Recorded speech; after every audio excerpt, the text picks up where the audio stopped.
Kan datanya ini kan, datanya yang rata-rata ini kan, ya F4 di sini. Nomor row-nya adalah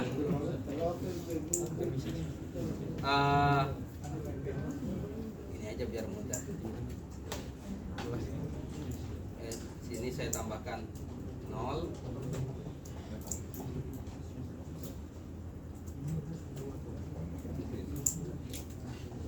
Oke. Sama dengan offset max ya. Offset ini yang kita cari F4. Row-nya adalah row baris berarti yang pertama ini yang 0. Terus kolomnya adalah 1, 0 juga. Tingginya adalah ini 365, widthnya adalah 1. Maka ini nilainya ya. Nah, ini maksimumnya. Oke. Ini data maksimumnya. Oke. Artinya ada dua hal di sini yang dilakukan di dalam data hujan. Pertama, mencari data hujan rata-rata daerah. Oke. Mencari hujan rata-rata daerah. Yang kedua, mencari hujan harian maksimum. Hujan rata-rata daerah yang harian digunakan untuk menghitung debit limpasan pakai metode tank. Ya. Fungsinya nanti akan digunakan untuk perhitungan apa? Perhitungan tampungan efektif. Oke. Itu pertama. Yang kedua, hujan harian maksimum digunakan untuk menghitung hujan kala ulang. Kala ulang 2 tahun sampai 100 tahun misalkan. Terus menghitung debit banjir ya. Berarti debit banjir perancangan. Setelah mendapatkan debit banjir tersebut, data debitnya, hidrografnya digunakan untuk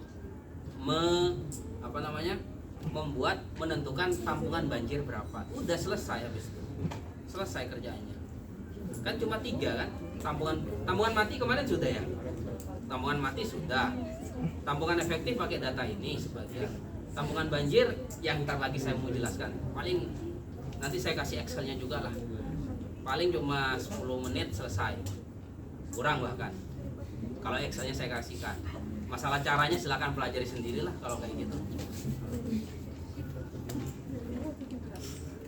Gimana ya, kita jelaskan kemarin waktu hidrologi banyak yang lupa kalau itu ada datanya, ada pernah dikerjakan kan gitu. Oke, ya seperti itu ya. Saya juga bingung ini.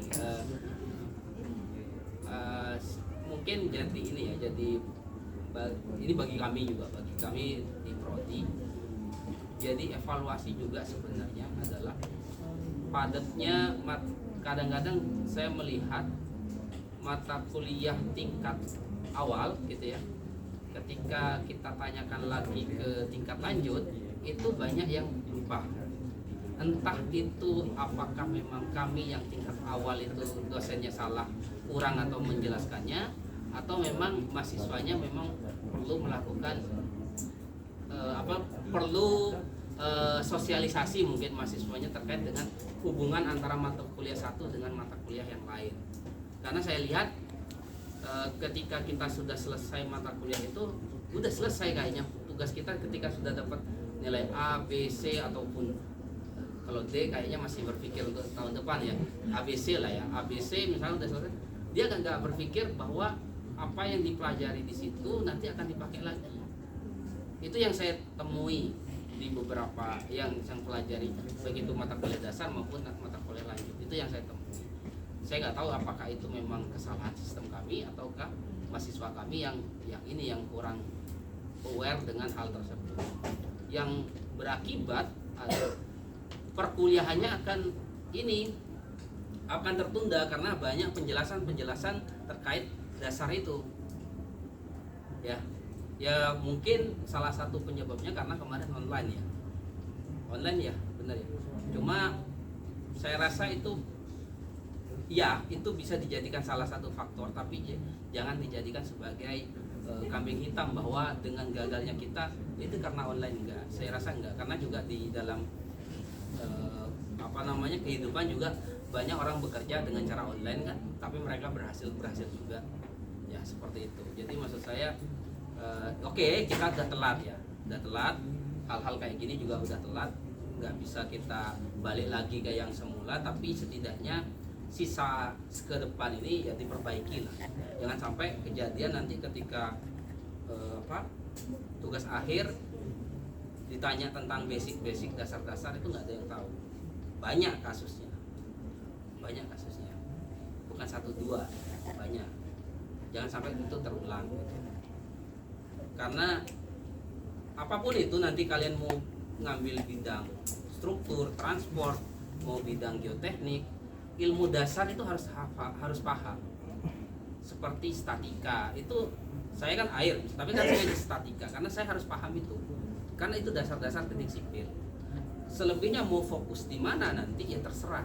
Mau struktur, mau transport, mau air, mau geoteknik terserah, atau mau manajemen konstruksi terserah. Tapi dasarnya itu harus kuat. Sehingga nanti ketika kalian keluar berkomunikasi dengan sesama teknik sipil tapi beda bidang, ada common knowledge yang bisa berdiskusi. Jangan sampai kita jomplang. Orang sana udah pintar segini, kita karena kita nggak base-nya ini kurang kuat, sehingga berdiskusi kita nggak paham.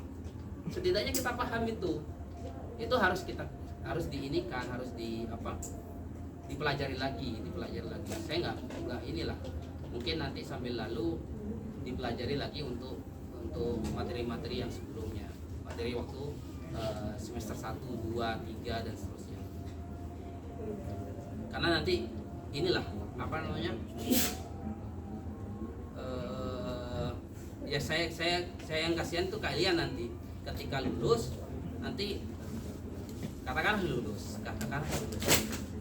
dan mindset yang salah adalah ketika kita berpikir kita selesai kuliah, kita selesai masalah kita, padahal masalah terbesar itu di luar sana. Kuliah masih enak, kita masih dibiayai sama orang tua kita, tapi di luar sana kita akan berdiri sendiri, kita dimaki orang. Di sini nggak ada dosen yang maki-maki dengan kata goblok atau apa, di luar banyak. Ya, saya nggak pengen mahasiswa saya ketika di luar nggak bisa bersaing dengan orang lain, dengan universitas lain, sehingga yang terjadi ya kayak gitu. Ya, jadi maksud saya sebelum itu terlanjur, meskipun nggak ada, buat saya sih nggak ada kata terlambat sih, tapi ini sudah terlambat. Jangan sampai terlambatnya terlalu jauh sampai kalian lulus baru oh iya ya, kenapa saya nggak belajar ini, kenapa saya nggak belajar ini. Jangan sampai muncul seperti itu di kemudian hari. Ya, ini pembelajaran bagi saya juga ini, karena saya rasa apa mungkin saya yang salah jelaskan, karena kayaknya ideologi juga saya sebagian ya. Ya, maksudnya sebagian dari dosen, maksudnya sebagian dari kami, dari Pak Mahlil sama saya, dan sebagian dari dosen luar ya, yang Pak siapa namanya itu Pak Prof itu ya. Itu kayaknya kesalahan kami juga melakukan itu, kayaknya banyak yang nggak paham di situ ya. Ya gitu. Meskipun itu sebenarnya kami juga nggak pengen sharing seperti itu, karena kami tahu bahwa mahasiswa itu yang dibutuhkan bukan penjelasan teori, tapi kebanyakan sih yang dibutuhkan adalah perhitungan, sehingga kami ke belakang itu agak kelabakan untuk menjelaskan itu semua kan. Oke. Tapi itu sudah terlanjur ya. Nah, sekarang kita lanjutkan apa yang ada di depan kita. Nah, apa yang di depan kita sekarang, kita akan menyelesaikan. Berarti saya tidak perlu menjelaskan untuk menghitung hujan kala ulang kan ya? Nggak perlu ya, nggak perlu. Hidrograf nggak perlu ya, sama hidrograf aja nggak perlu. Berarti ketika sudah itu semua, udah selesai kan? Nah, cuma yang mau saya pastikan nanti adalah, sementara saya tidak mengecek satu-satu dasnya ya, tapi tadi kelompok 1 sudah hampir saya pastikan itu salah ya, kelompok 1. Kelompok 2 saya nggak tahu, kelompok 3 saya nggak tahu, karena saya tidak tahu alur sungainya seperti apa. Bisa saja kita gambar sembarang kita jadikan das, kan seperti itu. Saya nggak tahu. Tapi nanti akan saya cross check. Nanti di dalam laporan itu harus dalam bentuk gambar ya. Dalam bentuk gambar ada sungainya juga. Seperti itu. Oke? Bisa dibayangkan nggak? Peta das bisa dibayangkan nggak? Oke, katakanlah ini sudah selesai ya, sudah selesai untuk menghitung ini. Maka kita selanjutnya membuat membuat flat routing. Nih, Excelnya sudah ada saya.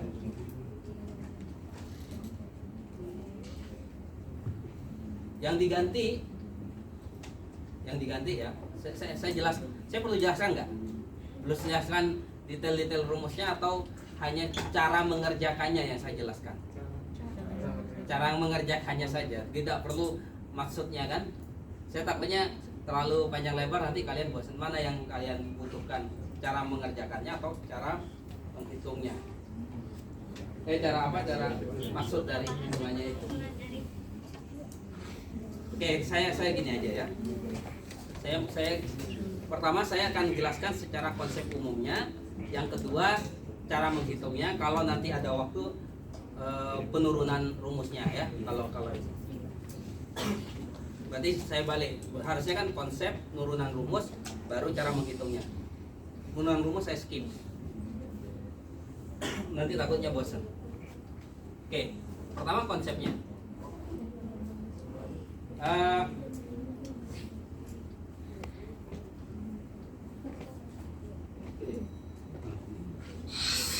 Ya, jadi bisa diperhatikan bahwa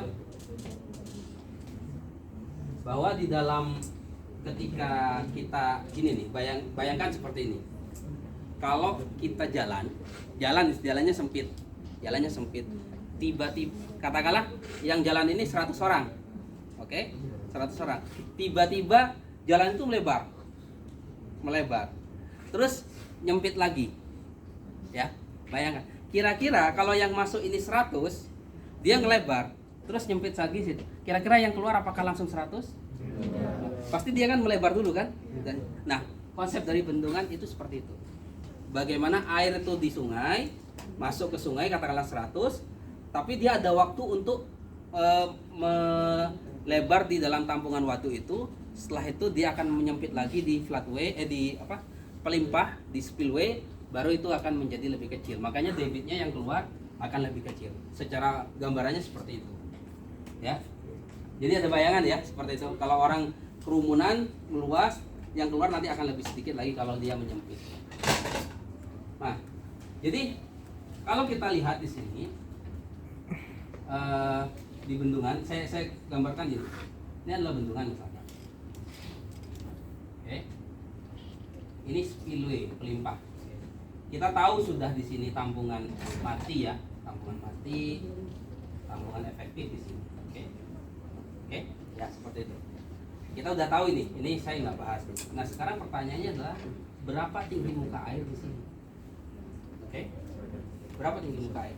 Maka yang perlu diperhatikan bahwa ketika ada air masuk di sini yang tadi konsep tadi itu, maka pasti yang keluar di sini ya, jadi masuknya di daerah sini ya, masuknya di daerah hulu, masuknya di hulu. Keluarnya adalah di spillway, di pelimpah, ya di pelimpah.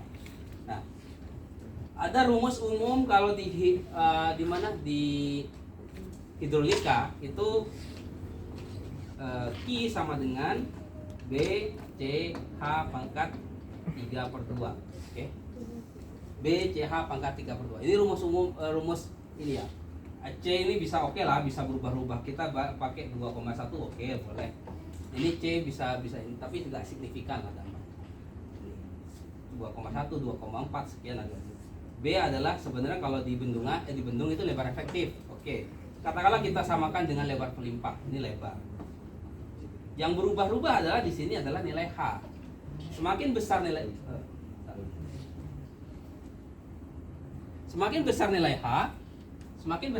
maka Q yang di sini akan semakin besar pula.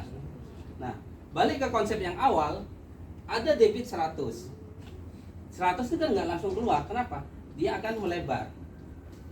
Kalau kita ini kan, kalau misalkan gini, inilah, saya punya gelas, air di gelas, satu gelas diam. Kalau saya air di gelas saya tuang ke ember, kira-kira tingginya lebih besar mana? Airnya sama, misalkan airnya sama 100 mili. 100 mili di gelas, tingginya misalkan 5 cm misalkan, atau berapa senti. Dituang ke ember yang lebih besar, kira-kira lebih kecil. Nah, konsepnya sama, itu balik lagi. Jadi dia karena ada faktor tampungan, dia melebar, tinggi muka airnya kecil, sehingga yang keluar lebih kecil. Paham nggak? Sejauh ini paham nggak? Oke. Sehingga muncullah ketika kita lakukan itu grafik, maka ini ada debit misalkan besar. Karena ada faktor tampungan tadi, maka dia ada celah untuk di sini akan lebih kecil. Misalkan seperti ini. Karena di sini hanya berapa? Hanya 0,1 meter, naik perlahan-perlahan sampai puncaknya, sehingga di sini ada namanya reduksi. Oke, reduksi. Nah, reduksi ini yang kita reduksi debit ini yang kita kejar, kita dapatkan, mau kita cari seperti itu. Oke. Sebelum kita masuk ke perhitungan, saya mau jelaskan seperti ini dulu. Apa fungsi dari reduksi ini? Ini kalau debitnya ini katakanlah 60, terus karena ada bendungan misalkan jadi 40. Apa fungsinya kira-kira? Kira-kira apa fungsinya? Kalau awalnya 60 jadi 40, apa fungsinya kira-kira? Oke, gini aja. Sungai itu punya kapasitas enggak? Oke, sungai itu punya kapasitas. Kalau misalkan saya punya bendungan, katakanlah di hulu bendung di Ciliwung gitu, debitnya 100. Tapi yang saya punya sungai di daerah Kampung Melayu, daerah-daerah hilir itu cuma 70 misalkan. Kira-kira kalau ada debit 100 itu banjir apa enggak? Nah, tujuan dari bendungan itu adalah mereduksi banjir tersebut. Katakanlah bendungan hanya mereduksi 10 meter kubik ya. Jadi sisa 90. Pasti banjirnya tidak akan sebesar kalau dia 100. Nah, reduksinya di sini, ya. Berarti penentuan reduksi ini gimana? Tergantung dari peruntukan dari bendungan tersebut. Misalkan bendungannya memang diperuntukkan untuk banjir. Kita tahu, oh ternyata di hilir Jakarta ini nggak boleh lebih dari 400 misalkan. Maka saya harus buat bendungan gimana tampungannya itu sempat mereduksi sampai hanya tersisa 400. Seperti itu. Itu ininya apa namanya? Yang bisa dilakukan. Ya. Jadi dilihat kapasitas sungai di hilirnya seperti apa, ya. Jadi itu yang biasa kita lakukan untuk melakukan reduksi banjir. Nah, oke. Sekarang bagaimana cara kita menghitungnya? Kan itu yang jadi pertanyaan. Bagaimana cara menghitungnya? Oke, saya ini hapus di sini ya. Oke. Saya tunjukkan di sini ada beberapa data yang kita butuhkan. Ya. Pertama, lebar pelimpah. Di sini saya indikan.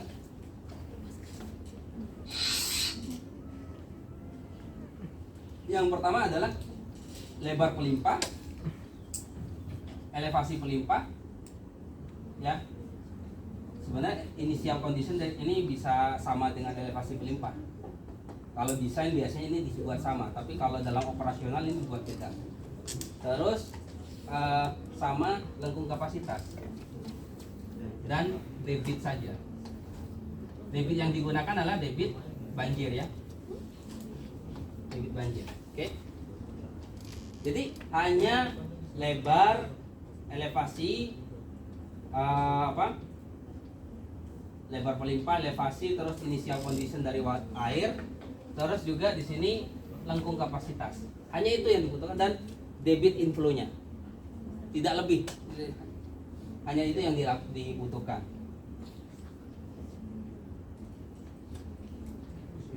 Berubah. Nah, sebenarnya rumusnya ini saja sih. Saya hapus dulu ya. Nah, ini yang dibutuhkan elevasi pelimpah, ya, elevasi pelimpah. Terus di sini lebar C, oke, kita pakai 2,1 interval, oke, itu hanya apa namanya, hanya cara saja. Initial condition itu ada kondisi air. Ini hasilnya, ini hasil. Nah, yang dibutuhkan di sini pertama adalah di lengkung kapasitas kan kita punya lengkung kapasitas ya, dibuat seperti ini. Ini kan lengkung kapasitas elevasi ya, dapat ya sampai sekian. Setiap kelompok pasti punya ya lengkung kapasitas. Terus ini luas, oke luas, oke bisa kita skip ini luas, bisa langsung ke volume apa storage, tambungan. Oke. Nah di sini ada rumus. Nah, ini adalah key. Nah ini yang perlu diperhatikan ya. Bagaimana mendapatkan nilai key ini? Kan kita tahu ini ada pelimpah. Kalau ada tinggi muka air, ada beda tinggi, itu ada H besar kan?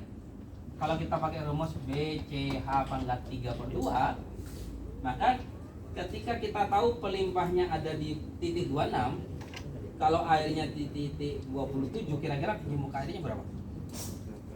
Airnya ada di titik di elevasi 27. Elevasi pelimpahnya di berapa? 26. Kira-kira berapa untuk tinggi muka airnya?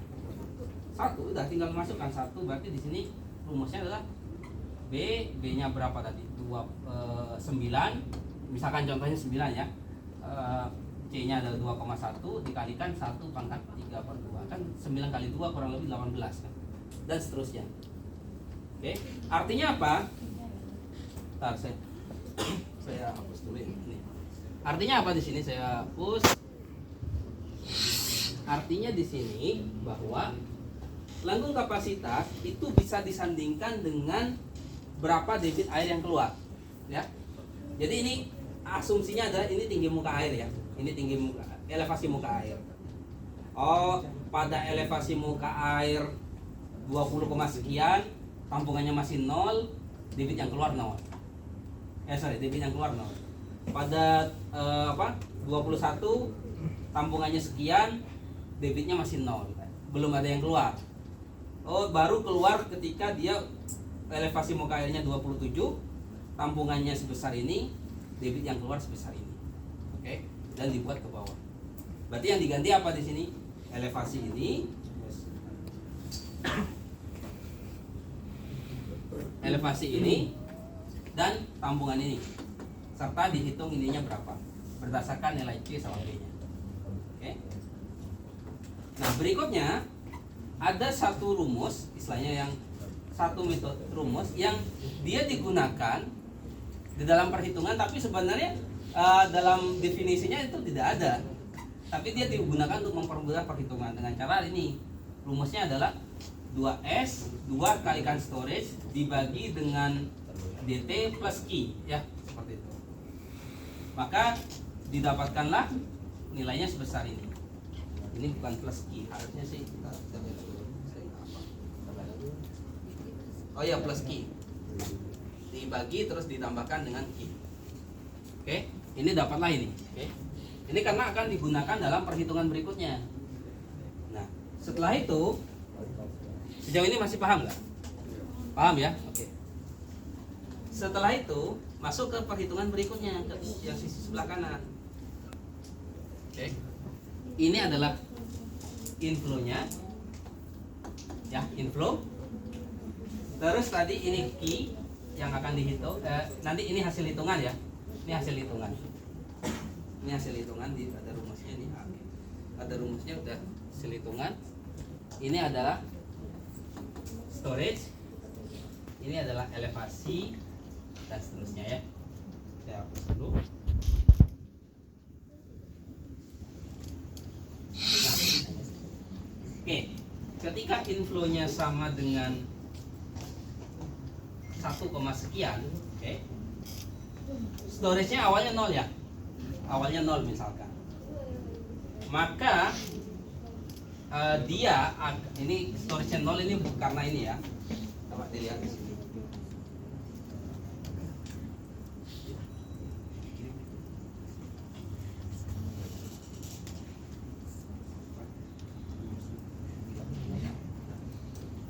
Ini oke, ini sorry.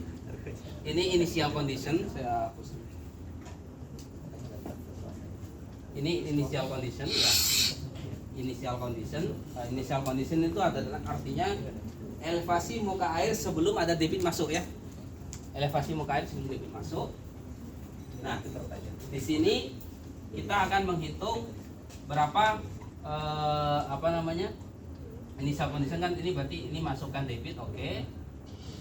Outflow-nya masih 0, storage-nya kita buat 0, misalkan elevasinya ini adalah sesuai dengan initial condition yang ini ya di soal. Terus ini adalah rumusnya adalah 2S dibagi dt min outflow, berarti apa? 2S di sini 0 dibagi berarti 0, berarti hasilnya masih 0 ya. Oke. Kalau ini adalah 2S plus dt.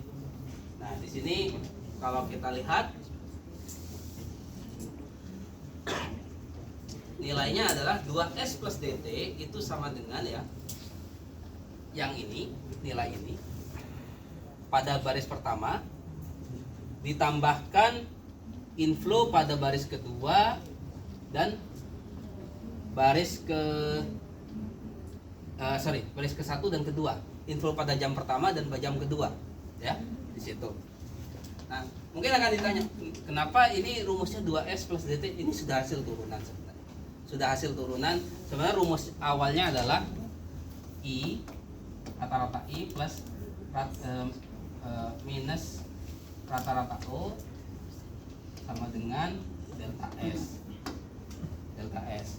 Nah, delta S sendiri I O delta S itu sama dengan S1 min S2 atau S2 min S1. Nah, rata-rata ini adalah I1 plus I2 dibagi 2, di sini minus O1 O2 dibagi 2 plus ya, plus di rata-rata. Nanti akan hasilnya nanti ada hasil ini. Di sini karena di sini storage, ini kan masih satuannya kan ini meter kubik ya. Maka di sini ada faktor delta T untuk mendapatkan menjadi delta T, sehingga dapatlah rumus-rumus ini. Oke. Saya hapus dulu. Nah, coba perhatikan di sini ya. Jadi ini inflow-nya. Oke, ini data ya. Ini data. Ini outflow, ini dia forecast. Forecast artinya apa? Kalau elevasinya adalah 20 sekian ya. 20 sekian. Kalau dia forecast terhadap data yang saya punya tadi ini, data tabel ini, kira-kira dia berapa sih? Kan ini kan 20. Berarti kalau muka airnya 20 berarti dia 0 masih. Maka tidak ada flow. Oh, ini bisa ya? Oh gitu ya, saya baru tahu. Oke, diganti merah bisa ya. Oke, jadi misalkan ini 21, ini juga belum ada. Jadi forecastnya terhadap ini, terhadap outflow ya. Terus di sini ada juga, begitupun juga dengan nilai storage. Storage itu juga forecastnya terhadap yang ini, yang storage. Oke. Jadi dia patokannya adalah tinggi muka air, ya. Patokannya adalah tinggi muka air, elevasi muka air. Oke. Kita lanjutkan. Nah, begitupun juga di sini 2SD min Q ya. Di sini adalah rumusnya adalah ini kan di sini rumusnya 2 dikalikan dengan storage dibagi outflow dikalikan dengan, bukan outflow sih, apa, di jam 1 jam dikalikan 3600 dikurangi dengan outflow ya. Ini untuk merubah nilai ini, untuk merubah dari yang meter kubik di sini menjadi ini satuannya meter kubik per detik ya, seperti itu, biar sama satuannya. Oke. Setelah itu ini kan masih belum, karena masih kosong part pertama. Yang berikutnya, pada saat inflow yang pertama, inflow yang kedua dia masuk, maka di sini outflow-nya juga masih 0 karena dia ngikutin ini ya. Dia sistemnya looping ya. Outflow-nya 0. Nah, di sini mencari nilai S-nya dan nilai outflow-nya juga 0 berdasarkan ini. Ini sedangkan ini yang rumus yang berikutnya ini adalah ini sama dengan yang nilai yang kolom P ditambah dengan kolom L1, L4 dan L5 ya. Sehingga kita mendapatkan nilai ini. Nah, nilai ini kan kita tahu di sini nih. Ada di sini kan nilainya. Maka kita bisa forecast di sini berapa nilai ini. Nah, jadi banyak bolak-baliknya seperti itu. Paham nggak? Nanti bisa diganti angkanya ya. Oke. Setelah dapat itu, ini di forecast. Nah, hasil forecastan ini dia akan digunakan untuk ini, untuk ini. Dan berikutnya dimasukkan rumus dan seterusnya. Ini juga sama didapatkan, maka dia akan mendapatkan outflow-nya yang ini, yang 11. Oke, paham nggak sejauh ini? Maka yang diganti di sini hanya misalkan elevasi pelimpah kita ganti, sama lengkung kapasitas kita ganti, debit kita ganti, dan lebar serta initial condition kita ganti. Misalkan saya ganti lebarnya misalkan 10 misalkan, atau biar ekstrim saya ganti 20, 2 kali lipatnya. Maka ini berubah. Yang awalnya tadi.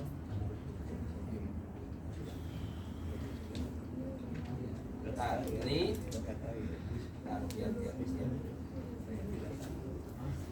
ini kayaknya sepatu. Saya tambahkan ini aja. Ini puncaknya berapa ini? Maksimumnya. Oh, ini maksimum.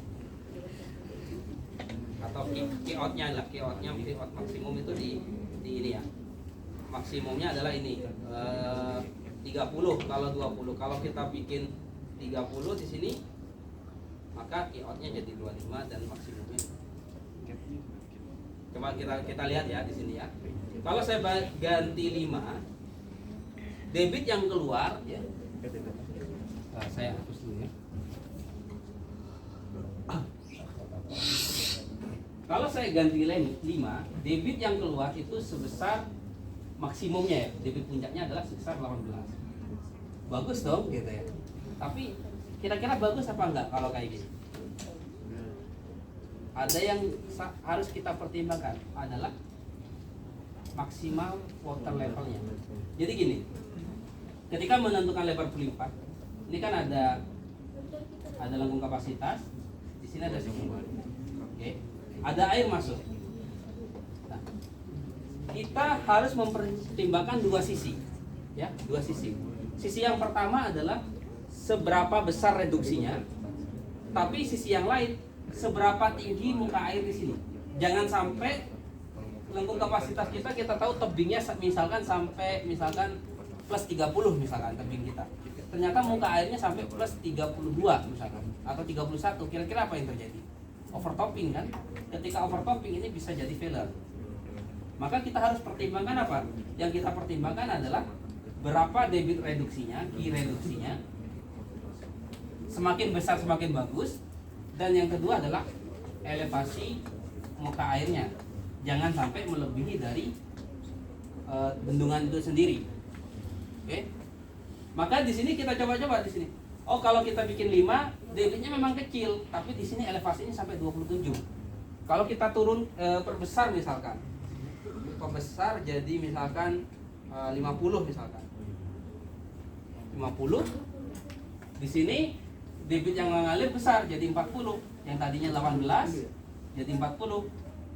Elevasinya juga berubah, yang awalnya tadi 27 sekian menjadi 26,4. Selisihnya 1 meter. Beda ya.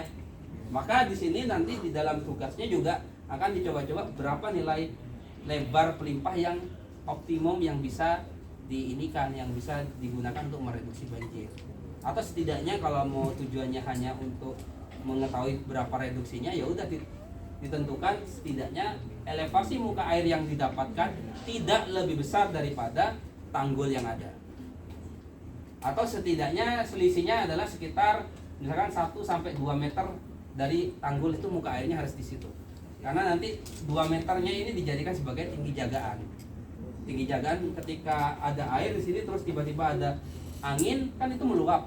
Ini akan jadi kalau kita paskan di crashnya bahaya ketika sewaktu-waktu ada angin atau gelombang nanti dia akan menyebabkan runtuhan juga seperti itu. Paham? Ya. Oke. Excelnya saya kasihkan ya. Silakan dicoba sendiri. Jadi kalian nggak perlu ini, nggak usah bikin Excel. Ada yang tanyakan nggak?